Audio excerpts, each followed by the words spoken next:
morning. And also Aromasela, good morning. Good morning.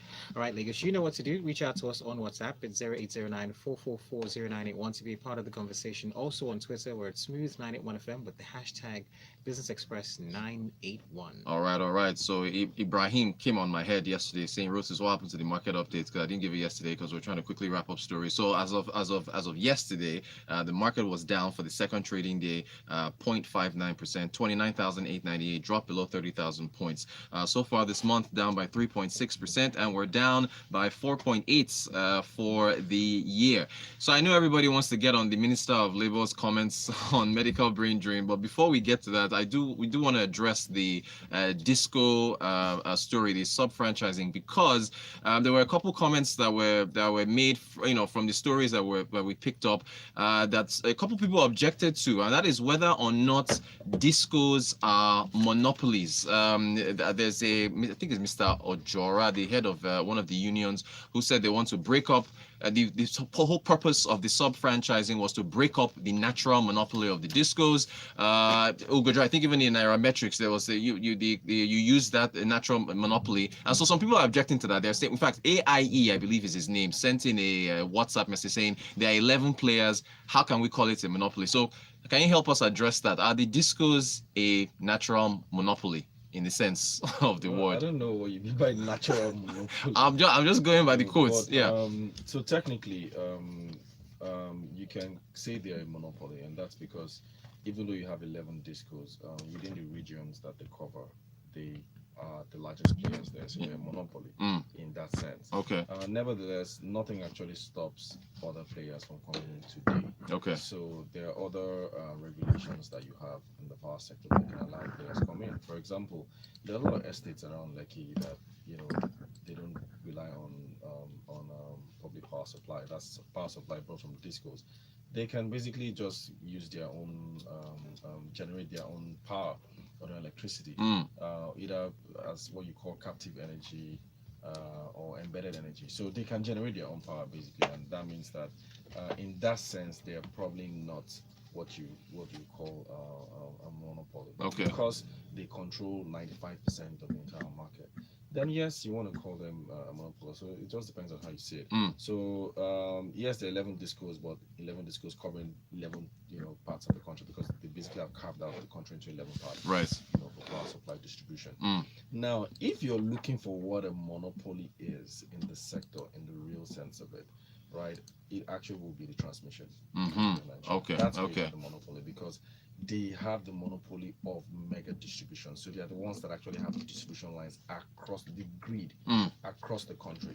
So without the transmission, which is actually the main player in the power sector value chain, you can't have the discos function, because if there are 132 or 330 lines are not functioning, the grid is not functioning, then light can't even come to anybody in the first place. Right. And the interesting part and the irony of everything is that the transmission company is actually controlled by the government. Government owns 100% of it. So in real sense, government actually owns the sector to a certain extent. Because even at the distribution chain as well, government owns 40% of it.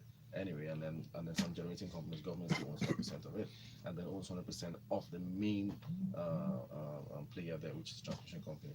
So I hope I look, you did. That's pretty so. But the franchising does help, because what it means is that now you have a lot more people that can help at the distribution end of things.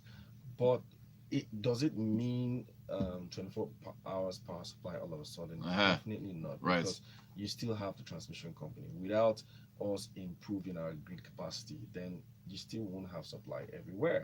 So what is important is that, but what the franchises do rather is they help with payments, they help with management of power distribution, at least at the micro level. They help with customer service, because discos probably can't get to everywhere. Right. So they help with a lot of things. They also help with metering, so they can bring in their own funds and do their own micro metering and blah blah. So they do help. They will help to a large extent, but it doesn't necessarily mean that there's going to be 24 hours. Solid stuff. Thank you, Godre, for addressing that. So I hope that answers the question for those that sent in a message. Aram said, do you want to chip in, or are we moving on to the next? For me, I think I was just thinking, if these franchises are going to be set up, like, how do they get funds to set this up? Because currently, I'm not sure if banks will be willing to lend to anyone in the power sector. I mean, based on what we've seen Mm. and the impact that's had on their books. So I'll have I to guess see we how just that wait goes. on further Well, information. because of how micro, it's going, because I read the regulations and it's actually going to be quite micro. I Okay. think it's something that people can self-fund. Okay. To that Okay. extent, yeah, you can probably raise startup funding and then fund it internally, and then as you scale, you can start to go for buy loans. Okay. Yeah, basically, but something I think you can. Because of the small level. All right, thank you for that. All right, gentlemen, let's get to it. The Minister of Labor was on television yesterday. He was asked about the medical brain drain, doctors leaving. He says we have enough. This is Mr. Chris Ngige, Minister of Labor and Employment. He says we have enough doctors in the country that it's okay for them to leave, and that they contribute to foreign exchange earnings, that are sent back into the country. Ramsele, what do you think of his comments? To be honest, if I was to honestly say, You what can't I say it on thought about radio. his comments, I don't think I'll be allowed back on any radio station. But I think it's a very careless and somewhat insensitive statement. And I mean, by WHO standard, I think the recommendation is about 1 to 600. Yes, one doctor for for 600 patients, and here we're saying that here in Nigeria is about 1 to, I think, 3,500. Right. Even though I've seen some numbers that suggest it could be higher than that, somewhere right. between 4,000 to 6,000. And the Minister of Labor, who himself is a medical doctor, by the way. apparently, Yes, I didn't know that. Right. He was taught chemistry and biology by Indians.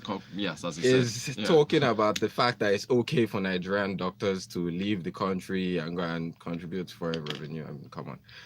The truth is, medicine in Nigeria is one of the few courses that or one of the few professions that still has that respect, even out there. So essentially, we're losing some of our best hands, and the situation in the healthcare sector isn't getting any better. And then you have the minister making this sort of statement. I don't think it's quite a good one to make, personally. What we should be doing is trying to see how to attract these people back into the country, Right. how to retain your good hands. I don't think what we should be focusing here is the foreign inflows that we're getting from doctors who leave the country and then make remittances, because we actually need a lot of help in the Nigerian health sector. And when we're going to start to see the impact of all this brain drain going into the future, we might not see the immediate impact now, but 3, 5 years, 10 years down the line, we're going to have a significantly reduced number of able hands to actually operate in the sector, and that's when we're going to see the problem. Thank you, Fela. What do you think? Well, I kind of think that there's a trend I've been seeing lately. It looks like politicians just like to rile Nigerians. like troll us. Yeah. It looks like they just let's just give this guy something to talk about, and they just see things that actually baseless, things that really you shouldn't really expect. Right. Yeah, sometimes I think, do you really mean this thing? Yeah, I know. They're just trying to just troll us, because it actually doesn't make any sense. Right. And it's just fitting that this is what everybody's now discussing. Right, we're now discussing something that doesn't make sense. It's just like somebody coming up and saying, "Look, you never raise the limits," Right. and then everybody just starts to argue and fight over it. Oh, it doesn't really raise. It doesn't really, like. It just makes us all look really stupid. Right. You know what I mean? So I looked at it as it was very, very upsetting.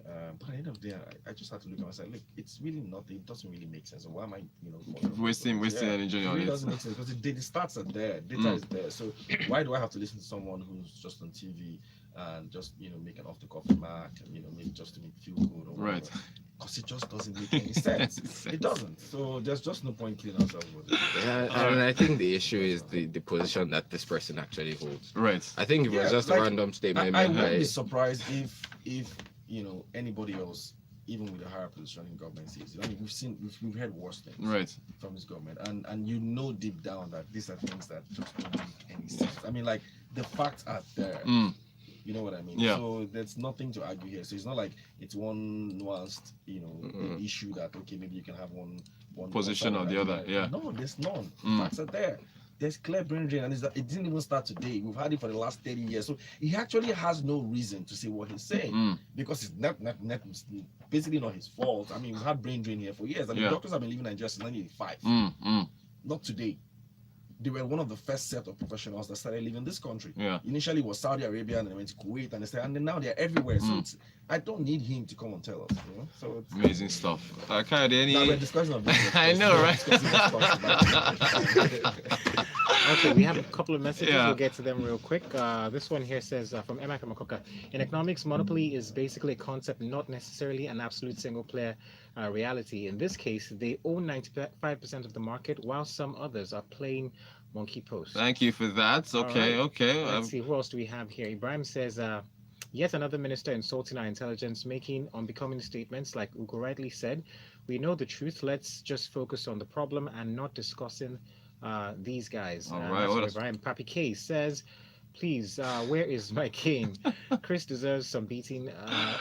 This guy retains any cabinets and seats in the coming administration. Then Papi K is not happy. Bolarin wants to come. Let's see what Bolarin was saying.